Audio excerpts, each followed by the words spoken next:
Hello everyone of class 11th. Now the next topic is frictional force. Frictional force किसे कहते हैं? जब हम किसी ऑब्जेक्ट को, कोई ऑब्जेक्ट है, ये बॉडी है, उसको किसी सरफेस के ऊपर स्लाइड कराने का प्रयास करते हैं. हमने इसमें हल्का फोर्स लगाया, ये आगे को नहीं गया, और जोर से लगाया, अभी भी नहीं हिला. अब और ज़्यादा लगाया तो ये मूव करने लग गया. तो जब हम किसी ऑब्जेक्ट को किसी सरफेस के ऊपर मूव कराने का प्रयास करते हैं तो एक फोर्स उसकी मूवमेंट का अपोज करता है, उसको मूव होने से रोकने का प्रयास करता है. वही फोर्स जो है कहलाता है फ्रिक्शनल फोर्स. उन दोनों सरफेस के बीच में एक फ्रिक्शन क्रिएट होता है जिसकी वजह से उसकी मूवमेंट में बाधा उत्पन्न होती है, वो आगे को नहीं जाने देना चाहता है उसे. That force is known as frictional force.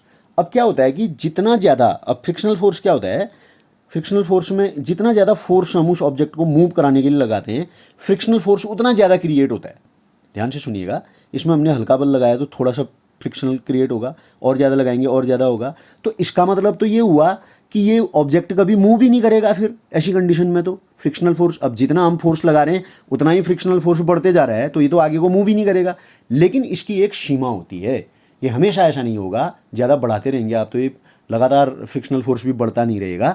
तो उसको हम बोलते हैं लिमिटेशन ऑफ फ्रिक्शन या लिमिटिंग फ्रिक्शन.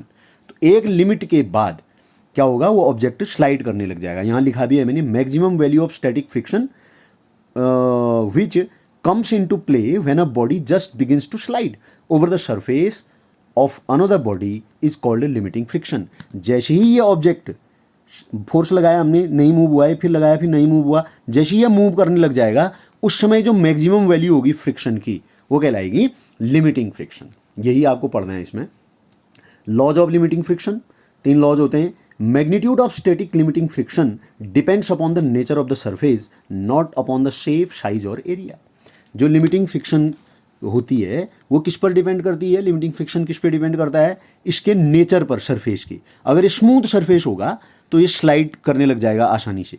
रफ सरफेस होगा तो आसानी से स्लाइड नहीं करेगा. यानी कि रफ सरफेस में फ्रिक्शन ज़्यादा लगेगा और स्मूथ सरफेस में कम लगेगा. अगर कहीं पर रास्ता आपने देखा होगा बरसात के मौसम में, जब काई बंधी रहती है, बिल्कुल स्मूथ सरफेस हुआ रहता है, तो आप फिसल जाते हैं ऐसे, क्योंकि हमें चलने के लिए फ्रिक्शनल फोर्स की आवश्यकता होती है. अगर फ्रिक्शन नहीं होता तो हम चल नहीं पाते, गिर जाते हैं हम. तो ये पहला रूल हो गया. इसके एरिया पर डिपेंड नहीं करता कितना बड़ा एरिया है. एरिया तो उतना ही काउंट करेगा ना जितना दो बॉडीज का सरफेस आपस में कांटेक्ट में है. जितना ये बॉडी मेरे हाथ में, जैसे ये बॉडी है, पेन है, और ये पेपर का जो सरफेस है, इतना ही कांटेक्ट में है. सरफेस इन कांटेक्ट पे निर्भर करता है. पूरा कॉपी का पन्ना कितना भी बड़ा हो, क्या मैटर करता है? उतना ही काम का हुआ जितना वो कांटेक्ट में है. दूसरा, फ्रिक्शनल फोर्स इज टेंजेंटियल और parallel to the surface in contact and its direction is always opposite to the direction in which the body would move. ये मैंने आपको पहले ही बताया. तो इसकी जो डायरेक्शन होती है वो टेंजेंटियल या पैरेलल होती है. पैरेलल होती है किसके? मूवमेंट के. ये ऑब्जेक्ट जो रखा हुआ है इसके पैरेलल, और डायरेक्शन हमेशा कैसी होगी? Opposite. In which the body would move. जिस डायरेक्शन में बॉडी मूव कर सकती है या कर रही है उसके ठीक अपोजिट में उसकी डायरेक्शन होगी, तभी तो फ्रिक्शन हुआ हो. अगला तीसरा वाला एफएस, जिसको हम फोर्स ऑफ फ्रिक्शन बोलते हैं, static friction, is it directly proportional to normal reaction. Normal reaction की चर्चा पहले भी हुई है. नॉर्मल रिएक्शन क्या होता है? किसी ऑब्जेक्ट में जब आप बल लगाते हो, ये ऑब्जेक्ट यहाँ पर रखा हुआ है, तो इसमें ऊपर की ओर को एक नॉर्मल रिएक्शन कार्य करेगा इसके वेट के बराबर, उसको नॉर्मल रिएक्शन कहते हैं. तो ये नॉर्मल रिएक्शन के डायरेक्टली प्रोपोर्शनल होता है. प्रोपोर्शनल को हटा के म्यू एस, म्यू है ये, यू नहीं है, ऐसा नहीं है, ये हल्का तिरछा होता है ऐसा, म्यू.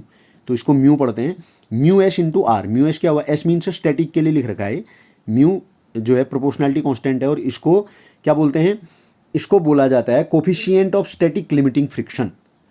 स्टैटिक लिमिटिंग फ्रिक्शन का कोफिशिएंट. इसकी वैल्यू निकाली तो क्या आया? F S upon R. यानी कि the ratio of limiting frictional force and normal reaction is called the coefficient of static limiting force. इतना आप पढ़िए. इसके बाद इसकी वैल्यू निकालना और भी चीज़ें इसमें डिस्कशन हम आगे को करेंगे.